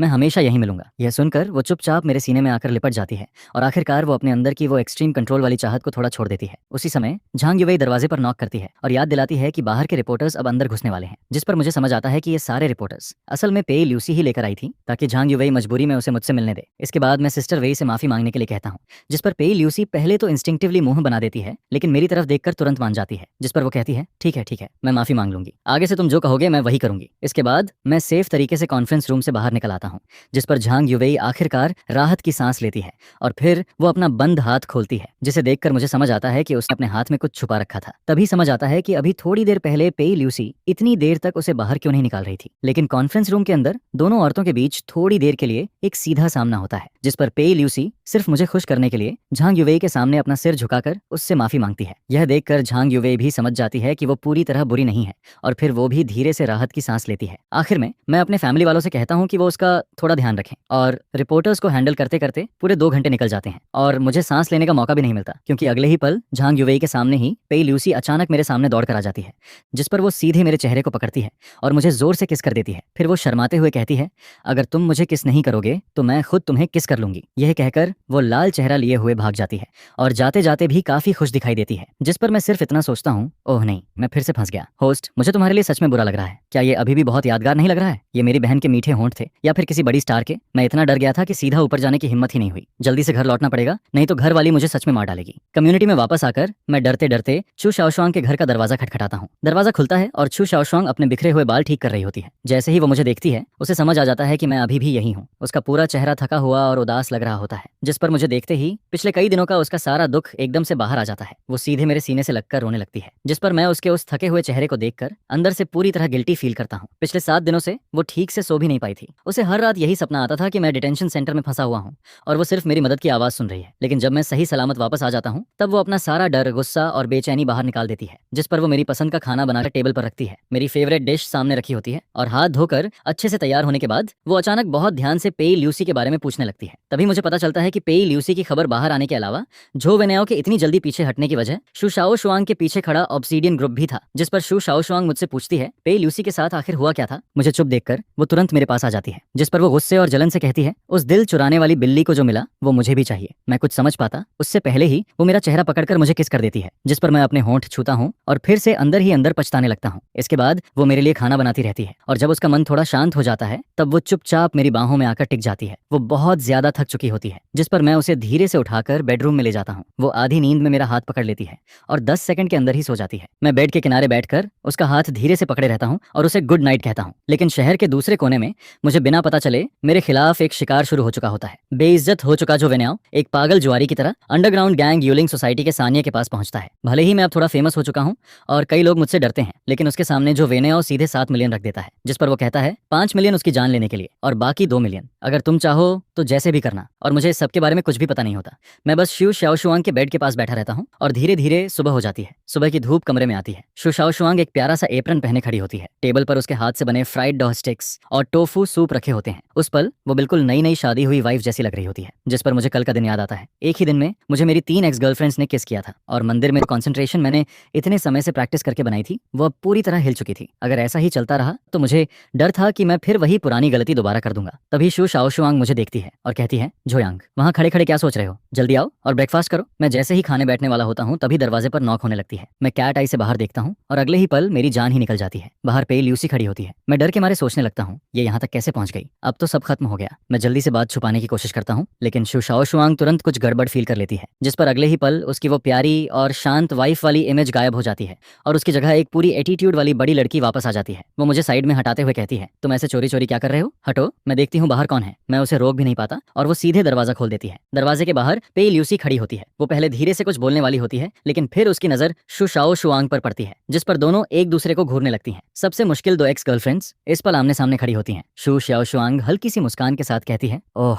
तो तुम हो बड़ी स्टार, अब समझ आया अभी ये इतना नर्वस क्यों था। जिस पर पेई ल्यूसी भी सीधे मेरी तरफ हाथ हिलाती है, लेकिन अगले ही पल उसकी आंखें तेज हो जाती हैं और वो शु शाओशुआंग से पूछती है तुम यहाँ क्या कर रही हो। शु शाओशुआंग बिना डरे जवाब देती है ये पूरा बिल्डिंग हमारी फैमिली की प्रॉपर्टी है, मैं जहाँ चाहूँ रह सकती हूँ और जिसके साथ चाहूँ रह सकती हूँ। फिर वो मेरी तरफ देखकर कहती है मैं तो भूल ही गई थी कि तुम सिर्फ एक फूलदान जैसी हो, जिस पर पेई ल्यूसी का चेहरा तुरंत बदल जाता है। वो कहती है शु शाओशुआंग तुम्हें लगता है कि सिर्फ पैसे के दम पर तुम इसे अपने साथ रख सकती हो। पेई ल्यूसी की ये बात सीधा शु शाओशुआंग के सबसे दर्द वाले पॉइंट पर लगती है। मैं जल्दी से बात बदलने की कोशिश करता हूँ, जिस पर मैं मुस्कुराते हुए पेई ल्यूसी से कहता हूँ चलो बाहर घूमने चलते हैं, लेकिन वो मुझे पूरी तरह इग्नोर कर देती है और कहती है मेरे पास टाइम नहीं है, आज इसे मेरे साथ काम पर जाना है। जिस पर शु शाओशुआंग तुरंत जवाब देती है मैंने तुमसे पूछा था क्या, तुम इसके लिए फैसले क्यों ले रही हो, तुम होती कौन हो। पेई ल्यूसी भी तुरंत पलटकर कहती है तो मैं भी तुमसे यही पूछती हूँ, तुम खुद को क्या समझती हो। उन दोनों को कॉरिडोर में लड़ने से रोकने के लिए मैं मजबूरी में दोनों को साथ ब्रेकफास्ट करने के लिए टेबल पर बैठा देता हूँ और फिर मैं खुद उनके बीच में किसी बेचारे वेटर की तरह बैठ जाता हूँ। पेई ल्यूसी शुआ शाओशुआंग के बनाए हुए टोफू सूप का एक कौर खाती है। उसकी आंखों में साफ नापसंदगी दिखाई देती है, लेकिन फिर भी वो अकड़ कर कहती है ठीक है किसी तरह खाया जा सकता है, लेकिन इसमें कोई रियल टेस्ट नहीं है। फिर वो शु शाओशुआंग से पूछती है क्या तुम रोज खुद खाना बनाती हो, जिस पर शु शाओशुआंग शांत होकर जवाब देती है मैं यूजुअली बहुत बिजी रहती हूँ, तुम्हारी तरह मेरे पास हर दिन इतना फ्री टाइम नहीं होता कि मैं सिर्फ बाहर घूमती रहूँ। पेई ल्यूसी तुरंत कहती है अगर टाइम हो तो खाना बनाना सीख लेना चाहिए, कुछ लोगों को बाहर का खाना पसंद नहीं होता। जिस पर शु शाओशुआंग सीधे मेरी तरफ देखती है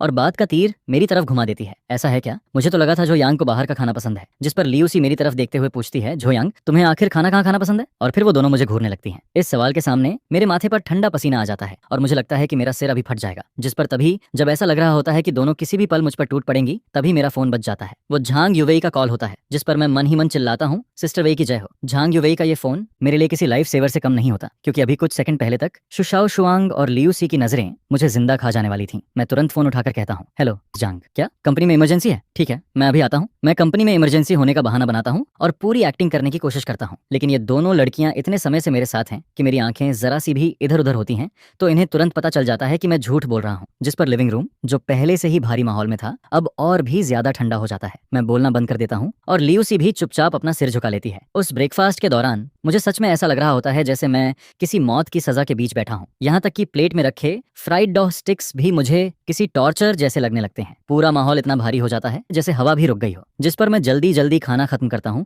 और वहां से निकलने की कोशिश करता हूँ। मैं लियूसी की तरफ देखकर कहता हूँ, बड़ी स्टार रहने दो, अगर किसी ने तुम्हें मेरे साथ देख लिया तो तुम मुसीबत में पड़ जाओगी, मैं तुम्हें मन खुद छोड़ देता हूँ। लेकिन जैसे ही मुझे लगता है कि दूसरा वर्ल्ड वॉर फिर से शुरू होने वाला है, मैं तुरंत उठ जाता हूँ और कहता हूँ, रहने दो, मैं सबवे से चला जाऊंगा। इसके बाद मैं वहां से ऐसे भागता हूँ जैसे जान बचाकर निकल रहा हूँ, और मेरे पीछे वो दोनों अचानक किसी अजीब से समझौते पर पहुंच जाती हैं, जिस पर शु शाओ शुआंग ठंडे चेहरे से लियूसी से कहती है, सिर्फ जुआओ निंग ही वापस नहीं आई है, वो बाई सरनेम वाली औरत भी वापस आ चुकी है, और वो भी जुआओ यांग पर नजर रखे बैठी है। इसलिए हमारे बीच लड़ने से अच्छा है कि पहले बाहर वालों से डील किया जाए। और इसी समय मैं सबवे में बैठा हुआ अपनी जिंदगी के बारे में सोच रहा होता हूँ। मुझे लग रहा होता है कि मैं सच में अपनी जान दांव पर लगाकर जी रहा हूँ। अगर मैं ऐसे ही इन सबके बीच फंसा रहा तो एक दिन सच में खत्म हो जाऊंगा। जिस पर मैं मन ही मन कसम खाता हूँ कि आज से मैं लड़कियों से दूर रहूंगा और सिर्फ अपने करियर पर ध्यान दूंगा। लेकिन रियलिटी मुझे एक मौका भी नहीं देती, क्योंकि तभी सबवे में एक स्कूल गर्ल मुझे पहचान लेती है। वो अचानक चिल्लाकर कहती है, क्या तुम जोयांग हो? जिस पर पूरा डिब्बा एकदम से शोर से भर जाता है। कोई फोटो मांगता है, कोई ऑटोग्राफ, और कुछ लोग मेरे चारों तरफ जमा हो जाते हैं। मैं किसी शर्मिंदा भगोड़े की तरह किसी तरह उनसे बचते हुए सबवे से नीचे उतरता हूँ। लेकिन कंपनी के नीचे पहुंचने तक भी मेरा दिमाग अभी तक ठीक नहीं हुआ होता। मैं बस जल्दी से ऑफिस पहुंचना चाहता था। तभी पीछे से एक आदमी हुडी पहने हुए मेरी तरफ आता है और धीरे से पूछता है, तुम झाओ यांग हो, है ना? मैं बिना उसकी तरफ देखे कैजुअली जवाब देता हूँ, अभी थोड़ा अर्जेंट काम है, अगली बार साइन दे दूंगा। मुझे लगता है कि वो भी कोई फैन है। लेकिन अगले ही पल एक ठंडी चमक मेरी आंखों के सामने से गुजरती है, जिस पर वो आदमी अचानक नाइफ निकालकर मेरे गले की तरफ वार करता है।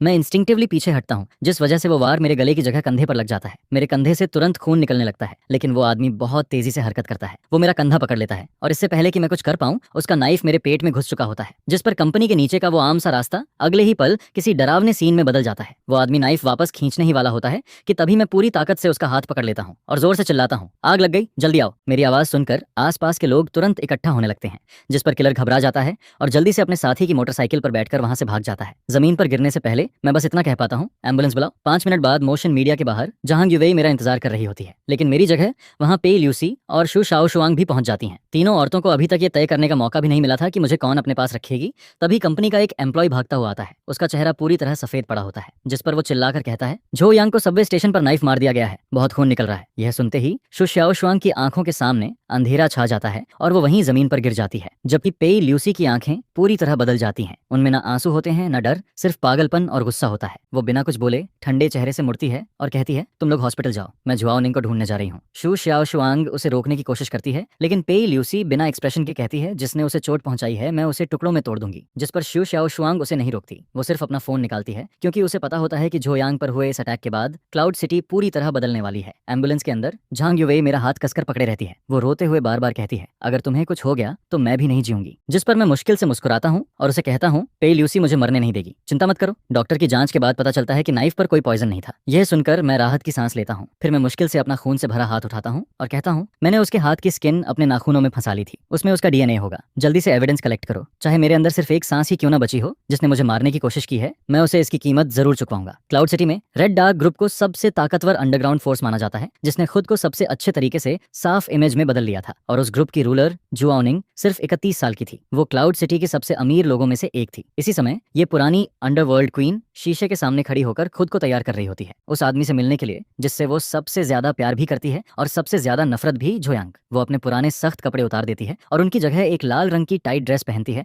जिसे देखकर कोई भी आदमी अपना होश खो दे। लेकिन फिर भी जोयांग उसके सामने नहीं आता। मेरा इंतजार करने वाली ऑफिस में घुसकर आई हुई पेई ल्यूसी होती है। वो सीधे जुआओ निंग के सामने जाकर कहती है, सही कहा, सिर्फ तुम ही उसे कंट्रोल कर सकती हो, उसे हॉस्पिटल पहुंचा दिया गया है। जिस पर पेई ल्यूसी ठंडे चेहरे से आगे कहती है, किसी ने उसे नाइफ मार दिया है। यह सुनते ही जुआओ निंग के चेहरे पर मौजूद 5वीं बहन वाली नरमी एक पल में गायब हो जाती है और उसकी जगह भयानक गुस्सा आ जाता है। जिस पर वो धीरे से कहती है, जिसने भी उसे हाथ लगाया है याओ नियांग उसे अपने हाथों से खत्म करेगी। पिल्यूसी मानती है कि उसकी पहुंच अंडरग्राउंड ब्लैक मार्केट तक नहीं है, इसलिए मजबूरी में वो अपनी पुरानी दुश्मन जुआओ निंग के पास आती है। जिस पर जुआओ निंग ठंडी आवाज में कहती है, लगता है कुछ लोग 12 घंटे के अंदर मेरा नाम भूल गए हैं। ठीक है, मैं उन्हें फिर से याद दिलाती हूँ। उसी समय हॉस्पिटल में मेरी सर्जरी अभी खत्म हुई होती है और जब पुलिस मुझसे सवाल करती है तब मैं हैरानी वाली शांति के साथ जवाब देता हूँ। मैं कहता हूँ, किलर का डीएनए मेरे नाखूनों में होना चाहिए, शायद वो तुम्हारे काम आए। ऐसा लग रहा होता है जैसे पुलिस पहले भी ऐसे केसेस देख चुकी है। जिस पर वो जल्दी से बात खत्म करती है और फिर वहां से चली जाती है। पुलिस के जाने के बाद मैं हॉस्पिटल बेड पर लेटकर चैन की सांस लेता हूँ। लेकिन मैं इतना शांत क्यों हूँ, इसकी वजह मूवीज नहीं है। असल वजह यह है कि 6 साल पहले मैंने सच में किसी को मार दिया था और उस काम में मेरी पार्टनर मेरी एक्स गर्लफ्रेंड जुआओ निंग थी। जैसे ही मुझे जुआओ निंग का नाम याद आता है, मेरे पूरे शरीर में ठंडक दौड़ जाती है और उसके साथ एक अजीब सा गुस्सा और डर भी वापस आने लगता है, क्योंकि 6 साल पहले जो हुआ था वो मेरी यादों में किसी जलते हुए निशान की तरह छपा हुआ है, जिस पर मैं मन ही मन कसम खाता हूँ, चाहे कुछ भी हो जाए मैं उससे मिलने मिलने नहीं जाऊंगा, क्योंकि अगर मैंने उसे फिर से देखा तो बड़ी मुश्किल से उससे दूर बनाई हुई मेरी जिंदगी पूरी तरह टूट जाएगी। इसी बीच झांग युवेई हाथ में खाना लेकर वार्ड में आती है। वो मेरे पास आकर कहती है, तुम्हारा फेवरेट खाना लेकर आई हूँ। जिस पर मैं तुरंत पूछता हूँ, सिस्टर वेई, पी ल्यूसी और शू श्याओ शुआंग कहाँ हैं? वो दोनों क्यों नहीं आई? मैं पूछना तो चाहता हूँ कि वो दोनों आखिर कहाँ गई हैं, लेकिन झांग युवेई मेरी सारी आदतें पहले से समझती है। जिस पर वो मुझे घूर कर कहती है, उनके पास जरूरी काम है, तुम बस यहाँ चुपचाप लेटे रहो। भले ही वो बात को कैजुअली टाल देती है, लेकिन मुझे साफ महसूस होने लगता है कि क्लाउड सिटी में कुछ बहुत बड़ा शुरू हो चुका है। और मेरा अंदाजा सही निकलता है, क्योंकि इस समय पूरा क्लाउड सिटी हिल चुका होता है। ऊपर से देखने पर मेरे नाम से जुड़े 30 से ज्यादा टॉपिक्स हॉट सर्च में चल रहे होते हैं,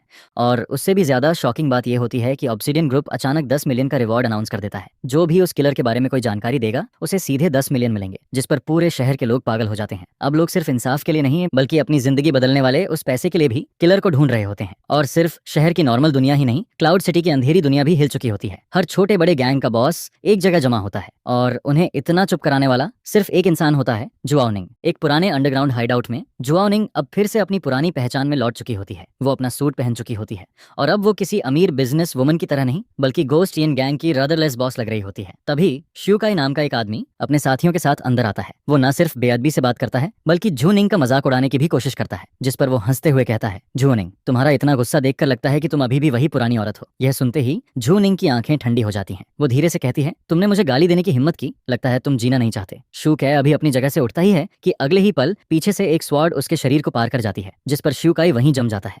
और जुआओ निंग उसे ऐसे देखती है जैसे वो कोई इंसान नहीं, सिर्फ कूड़े का ढेर हो। वो बिना कुछ कहे सिर्फ अपने एक्शन से सबको बता देती है कि क्लाउड सिटी में अभी भी असली रूल उसी का चलता है। फिर वो धीरे से हाथ हिलाती है और श्यूकाई की बॉडी जमीन पर गिर जाती है, जिस पर वो बाकी लोगों से कहती है, अगर कोई मुझे छूने की बात करेगा तो उसका यही हाल होगा। बाकी 4 गैंग बॉसेस ये देखकर इतने डर जाते हैं कि वो अपना सिर तक उठाने की हिम्मत नहीं करते। इसके बाद जुआओ निंग वापस शांत होकर अपनी चेयर पर बैठ जाती है, लेकिन उसके चेहरे का गुस्सा अभी भी खत्म नहीं हुआ होता। वो धीरे से कहती है, 4 घंटे के अंदर पता करो जिसने झोयांग पर अटैक किया वो किसके नीचे काम करता है। अगर तुम लोगों ने पता लगा लिया तो गोस्ट यिन गैंग तुम्हें अपना टेरिटरी दे देगा, लेकिन अगर नहीं पता लगा पाए तो फिर तुम्हारा एंड श्यूकाई जैसा होगा। यह सुनते ही पूरे क्लाउड सिटी की अंडरग्राउंड दुनिया पागलों की तरह किलर को ढूंढने में लग जाती है।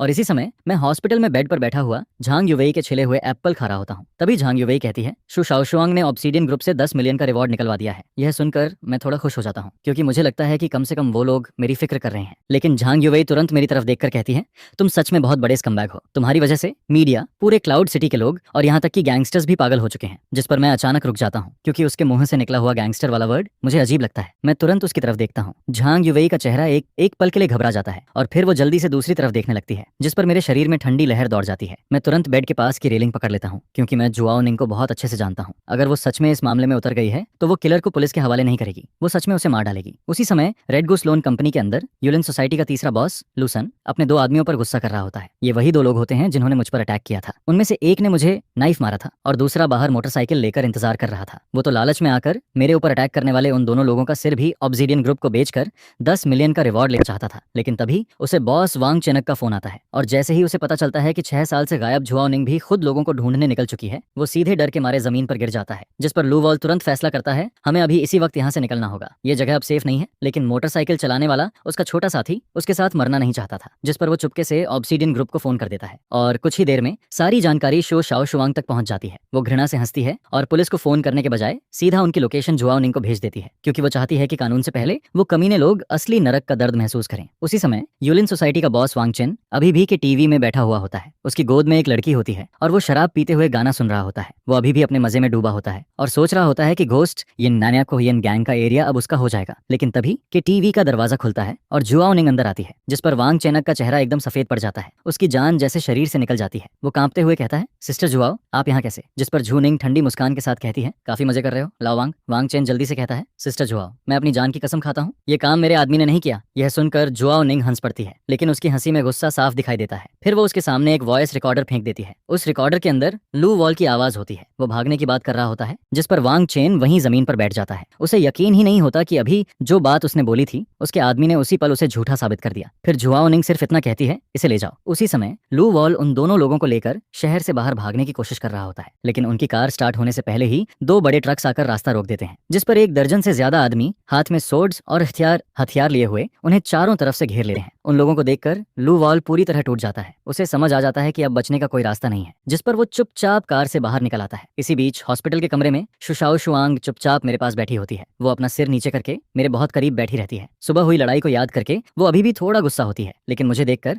वो फिर से उसी छोटे पप्पी जैसी बन जाती है। उसकी आंखें लाल होती हैं, और जब मैं सोचता हूँ कि उसने मेरे लिए पूरे शहर में 10 मिलियन का रिवॉर्ड लगवा दिया, तो मेरे दिल में एक अजीब सी मिठास महसूस होने लगती है, जिस पर मैं उसके सिर पर हाथ फेर देता हूँ। लेकिन ये सुकून ज्यादा देर नहीं रहता, क्योंकि जैसे ही मैं उसका हाथ पकड़ता हूँ, मैं तुरंत पूछता हूँ, सच बताओ, क्या जुआओ निंग भी इसमें शामिल है? जिस पर शू श्याओ शुआंग एक पल के लिए चुप हो जाती है, लेकिन आखिरकार वो धीरे से सच बता देती है। वो कहती है, पे ल्यूसी ने ही जुआओ निंग को ढूंढा था। यह सुनते ही मेरे पूरे शरीर में ठंडा पसीना निकल आता है। पे ल्यूसी पहले से ही मेंटली अनस्टेबल है, और जुआओ निंग ऐसी औरत है जो बिना पलक झपकाए किसी को भी मार सकती है। मैं जैसे ही इन दोनों को एक साथ इमेजिन करता हूँ, मेरा दिल जोर से धड़कने लगता है, क्योंकि मैं सच में डर जाता हूँ। एक छोड़ी हुई फैक्ट्री के अंदर गर्म हवा में मौत की बदबू फैली हुई होती है। लू चियांग और उसके दोनों आदमी जुओ निंग और पेई ल्यूसी के सामने घुटनों पर बैठे होते हैं, जिस पर जुआओ निंग अभी तक कुछ नहीं करती। वो बस पीछे खड़ी होकर उन्हें घूरती रहती है। आखिरकार टूटकर लू चियांग सब सच बता देता है। वो झो वेनाओ का नाम लेता है। यह नाम सुनते ही पेई ल्यूसी की आंखों में पागलपन फिर से भर जाता है। उसे तुरंत अपनी पुरानी नरमी पर पछतावा होने लगता है। वो सोचती है कि उसने झो वेनाओ को छोड़कर गलती की, जिस पर वो ठंडी आवाज में कहती है, मुझे एक नाइफ दो। उस पल ये फेमस एक्ट्रेस पूरी तरह बदल जाती है। वो किसी बदला लेने वाली शैतान जैसी लगने लगती है। वो नाइफ पकड़कर लू चियांग और उसके आदमी की तरफ बढ़ने लगती है। उसके शरीर से निकलती हुई खून की प्यास वहां मौजूद हर इंसान को डरा देती है। लेकिन जैसे ही वो नाइफ उठाती है, तभी उसका फोन बज जाता है, जिस पर फोन की स्क्रीन पर मेरा नाम दिखाई देता है। मेरी आवाज सुनते ही उसकी आंखों का वो लालपन धीरे धीरे कम होने लगता है। वो तुरंत अपनी आवाज नरम करके कहती है, झोयांग, तुम्हारी चोट कैसी है? लेकिन दूसरी तरफ मैं बहुत गुस्से में होता हूँ। मैं बिना कुछ घुमाए सीधे कहता हूँ, अगर तुमने किसी को मारा तो फिर कभी मुझसे मिलने मत आना। पी ल्यूसी जैसी पागल लड़की के लिए ये बात किसी सजा से कम नहीं होती। जिस पर वो मजबूरी में बहुत दुखी होकर अपने गुस्से को रोक लेती है। फिर वो फोन जुआओ निंग को दे देती है, जिस पर फोन हाथ में लेते ही ये अंडरवर्ल्ड क्वीन तुरंत अपनी आवाज बदल देती है। वो हंसते हुए कहती है, डियर, क्या तुम मुझे मिस कर रहे थे? लेकिन मैं उसे भी गुस्से में डांटना शुरू कर देता हूँ। मैं उसे साफ कहता हूँ कि अगर उसने कुछ गलत किया तो मैं उससे हमेशा के लिए दूर हो जाऊंगा। लेकिन हैरानी की बात यह होती है कि जुआओ निंग को बिल्कुल भी गुस्सा नहीं आता, बल्कि उसका चेहरा हल्का लाल हो जाता है, और वो अंदर ही अंदर और ज्यादा खुश होने लगती है, क्योंकि जितना ज्यादा मैं उसे डांटता हूँ, वो उतना ही ज्यादा एक्साइटेड हो जाती है। फोन रखने के बाद मैं किसी तरह राहत की सांस लेता हूँ। कम से कम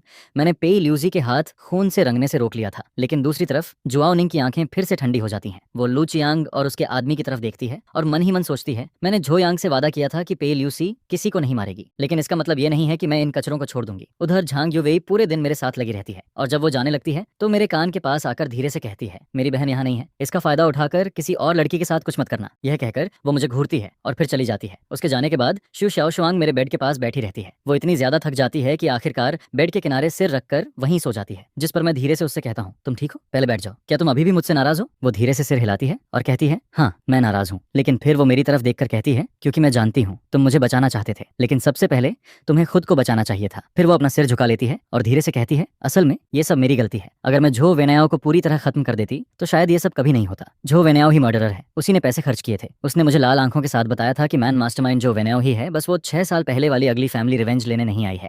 जिस पर मैं राहत की सांस लेता हूँ और कहता हूँ, खुद को ब्लेम मत करो, इस मैटर का तुमसे कोई लेना देना नहीं है। जिस पर वो पूछता है, तो क्या तुम अभी भी गुस्सा हो? अगर तुम्हें कुछ हो जाता तो 5th चाइल्ड कैसे जीता? लेकिन मैंने उसकी बीमारी को कम समझ लिया था। यह सुनते ही उसके दिमाग में इस बात का मतलब कुछ और ही बन जाता है। उसके मन में बस यही चलता है, तुम्हारे बिना मैं जिंदा नहीं रह पाता। जिस पर पेई ल्यूसी एक्साइटेड होकर उठता है और मुझे घूरने लगता है। फिर वो कहता है, मैं अब और वेट नहीं कर सकता। जिस पर मैं कहता हूँ, 1 मिनट रुको, श्याओ जुआंग अभी भी यहाँ है। लेकिन वो कहता है, उसकी परवाह मत करो, यांग को सिखाने दो, तुम बस मेरे साथ चलो। जिस पर उसके दुख भरे एक्सप्रेशन के साथ पे ल्यूसी आखिरकार होश में आता है और शू शाओ शुआंग भी डर जाता है। जिस पर वो पूछता है, क्या हुआ? और फिर ऐसे ही मुझे दूसरी बार ऑपरेटिंग रूम में धक्का देकर ले जाया जाता है। उसी समय युनचेंग में पब्लिक ओपिनियन पूरी तरह एक्सप्लोड हो जाती है, जिस पर पे ल्यूसी और जुआओ निंग की मदद से झो वेनाओ के हंगरी पर असासिनेशन की खबर सारे हेडलाइंस में छा जाती है। और फिर झो निंग मा जाई एर्गो को टीम पर अटैक करने के लिए भेज देती है, जिस पर झो वेनाओ पूरी तरह खत्म हो जाता है। और मैं इस भारी प्यार की वजह से हॉस्पिटल बेड पर लगभग सब कुछ कन्फेस कर देता हूँ, क्योंकि पिछली रात मेरे घाव फिर से फट गए थे।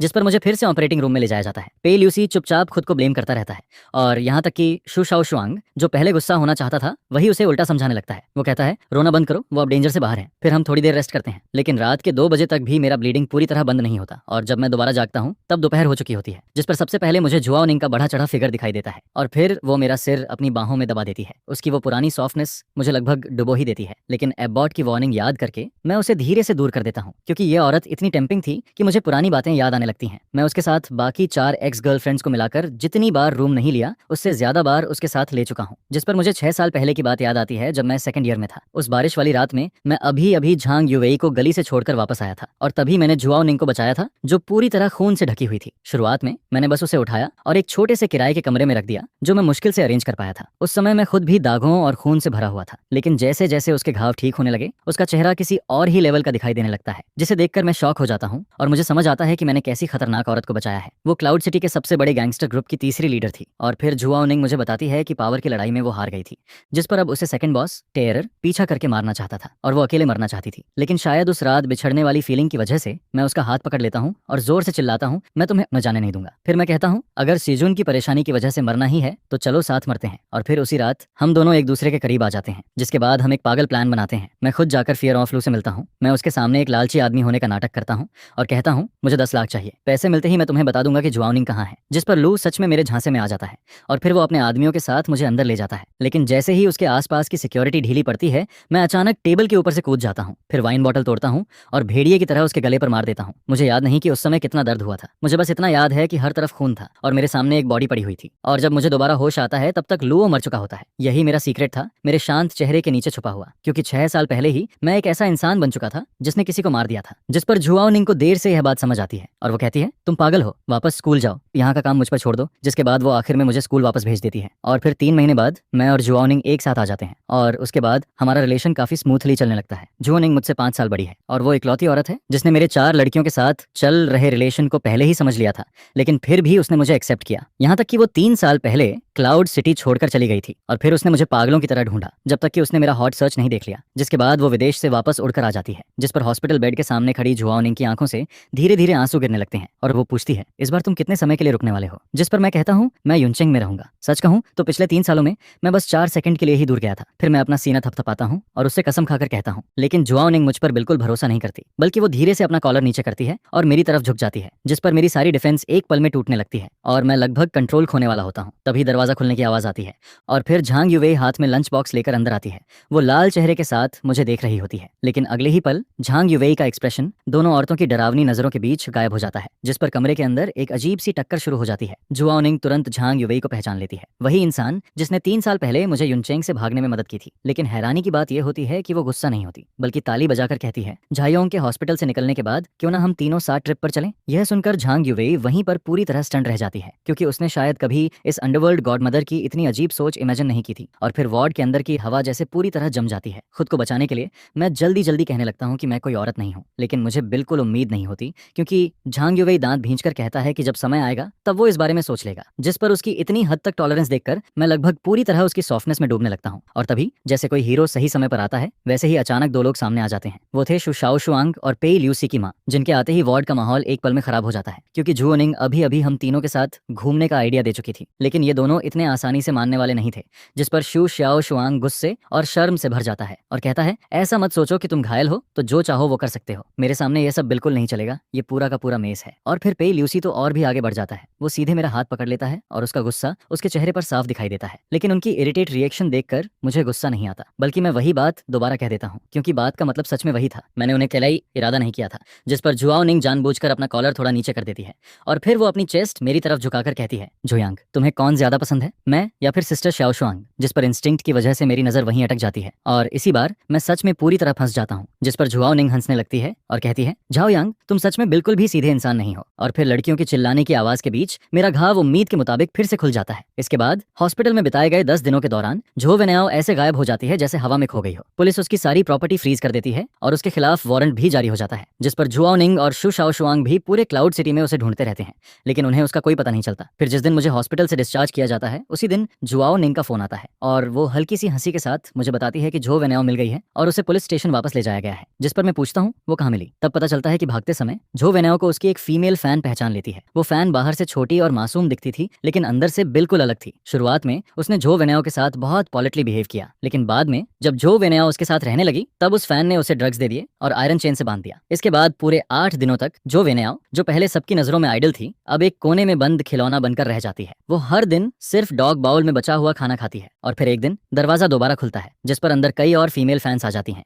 उन सबकी आंखों में पागलपन भरा होता है। वो रोते हुए चिल्लाती हैं, मेरा भाई सिर्फ हमारा है, सिर्फ हमारा। और फिर वो झो वेनाओ के साथ बुरी तरह बिहेव करने लगती हैं, जिस पर झो वेनाओ का दिमाग आखिरकार पूरी तरह टूट जाता है। उसे पहली बार समझ आता है कि वो जिन फैंस को हमेशा कंट्रोल करती थी, वही आज उसके लिए सबसे बड़ा डर बन चुके हैं। जिस पर वो हिस्टेरिकल होकर हंसने लगती है और चिल्लाकर कहती है, तुम सब इडियट्स हो, मैंने कभी सच में तुम लोगों की परवाह नहीं की, अगर तुम्हारे पास पैसे नहीं होते तो मैं कभी तुम्हारे साथ इतना बोरिंग ड्रामा नहीं करती। यह सुनते ही उन फीमेल फैंस की दुनिया पूरी तरह टूट जाती है और फिर वो गुस्से में पास रखा डॉग बाउल उठाकर उसके सिर पर मार देती हैं, जिसके बाद वो सब उसके ऊपर टूट पड़ती हैं। लगभग उसी समय पुलिस वहां पहुंच जाती है, लेकिन जब वो दरवाजा तोड़कर अंदर जाती है तो सामने का नजारा देखकर सब सन्न रह जाते हैं, क्योंकि वहां की फीमेल फैंस पूरी तरह पागल हो चुकी होती हैं और झो वेनाओ के साथ बुरी हालत कर रही होती हैं, जिस पर झो वेनाओ पूरी तरह मेंटली टूट चुकी होती है और यहाँ तक कि वो फीमेल फैंस पुलिस के आने के बाद भी उन पर पागलों की तरह अटैक करने लगती हैं। फिर बाद में इन्वेस्टिगेशन के दौरान मुझसे पूछा जाता है कि क्या मैं झो वेनाओ से नफरत करता हूँ, जिस पर मैं शांति से जवाब देता हूँ, मैं उससे या उसके फैंस से नफरत नहीं करता। वो दोनों बस बहुत बीमार लोग हैं जिनकी सोच और वैल्यूज पूरी तरह खराब हो चुकी हैं। जिस पर मॉनिटर में दिखाई दे रही झो वेनाओ का चेहरा बिल्कुल खाली होता है और पुलिस कहती है कि उसकी मेंटल कंडीशन अब खराब हो चुकी है, लेकिन मैं जानता हूँ अब वो अपनी पूरी जिंदगी इसी डर में जिएगी कि कोई पागल फैन फिर से उसके सामने आ जाएगा और यही उसके लिए सबसे बड़ी सजा है। इसके बाद उसी दिन झुओ निंग मुझे 3 साल पहले वाले पुराने शहर में वापस ले जाती है। हम दोनों सोचते हैं कि उस सानहे होटल में जाएंगे जहां हम पहली बार डेट पर गए थे, लेकिन जैसे ही हम वहां पहुंचते हैं अंदर से आवाज आने लगती है, जिस पर हमें पता चलता है कि कुछ लोकल गुंडे होटल की मालकिन से प्रोटेक्शन मनी मांग रहे हैं। यह देखकर झुआओ निंग हल्का सा हंसती है, क्योंकि यह सब उसके लिए बहुत फेमिलियर था। अंडरग्राउंड वर्ल्ड का यही तरीका था। मैं कुछ बोल पाता उससे पहले ही झुआओ निंग मुस्कुराते हुए आगे बढ़ जाती है और फिर कहती है, आजकल के यंग लोग सफाई के रूल्स तक भूल गए हैं, जिस पर सामने खड़ा गुंडा उसे डांटने ही वाला होता है, लेकिन जैसे ही वो झुआओ निंग का चेहरा देखता है उसके हाथ से स्टील पाइप नीचे गिर जाता है, क्योंकि वो झुआओ निंग थी। भले ही उसे इस दुनिया से गए 3 साल हो चुके थे, लेकिन इस जगह पर आज भी उसका नाम सुनकर लोग डरते थे, जिस पर वो सारे गुंडे डरकर वहां से भाग जाते हैं और फिर हम दोनों उसी पुराने विंडो सीट पर जाकर बैठ जाते हैं। लेकिन तभी झुआओ निंग का फोन बजने लगता है। वो कुछ देर तक फोन को देखती रहती है और फिर उसका चेहरा धीरे धीरे सीरियस हो जाता है, जिस पर वो अपना फोन मेरी तरफ बढ़ाती है और तब मुझे पता चलता है कि शुशाओ शुआंग के पिता ने अपने बिजनेस के घाटे को भरने के लिए उसकी शादी कहीं तय कर दी है। जिस पर झुआओ निंग मेरी तरफ देखकर कहती है, लगता है तुम्हारी छोटी बहन को जबरदस्ती किसी और से शादी करनी पड़ेगी, या फिर क्या वो भी मेरी तरह तुम्हारी औरत है? ये कोई सौदेबाजी का सामान नहीं है। मेरी मदद करो, पे ल्यूसी और झांग युवेई से कांटेक्ट करवाओ, क्योंकि जब वो सब मेरे साथ चलना चाहते हैं तो फिर हम सब मिलकर इस क्लाउड सिटी का आसमान बदल देंगे। क्लाउड सिटी होटल की सबसे ऊपर वाली फ्लोर पर शादी के नाम पर एक बैंक्वेट चल रहा होता है, लेकिन असल में वहाँ एक टेक ओवर होने वाला होता है, जिस पर शु शाओ शुआंग झू मो के साथ अपने पिता के पास बैठी होती है और सामने वही लोग बैठे होते हैं जिनसे उनका कर्ज जुड़ा हुआ था। फिर जैसे ही रिंग एक्सचेंज होने वाली होती है, बैंक्वेट हॉल का दरवाजा जोर से खुल जाता है, जिस पर मैं 3 साल की दूरी और 20 दिनों की तैयारी के बाद बिल्कुल शांत चेहरे के साथ अंदर चला आता हूँ और मेरे पीछे कोई आर्मी नहीं होती, बल्कि क्लाउड सिटी की सबसे खतरनाक और सबसे अमेजिंग 3 औरतें खड़ी होती हैं, जिस पर झुआओ निंग अपने ब्लैक सूट पहने आदमियों के साथ हॉल के सारे एग्जिट ब्लॉक कर देती है और फिर वो मुस्कुराकर कहती है, आज यहाँ कोई डील नहीं होगी, मैं इस जगह पर होने वाला हर ट्रेड रोक दूंगी। इसके बाद पे ल्यूसी सामने खड़ा होता है। चारों तरफ मीडिया के कैमरा फ्लैश हो रहे होते हैं, लेकिन वो बिना डरे मेरा हाथ पकड़ लेता है और फिर सबके सामने अनाउंस करता है कि झो वेनेओ खत्म हो चुकी है और अब जो भी मेरे आदमी को छूने की कोशिश करेगा वो सीधे मेरे खिलाफ जाएगा। जिस पर झांग युवेई भी आगे आता है।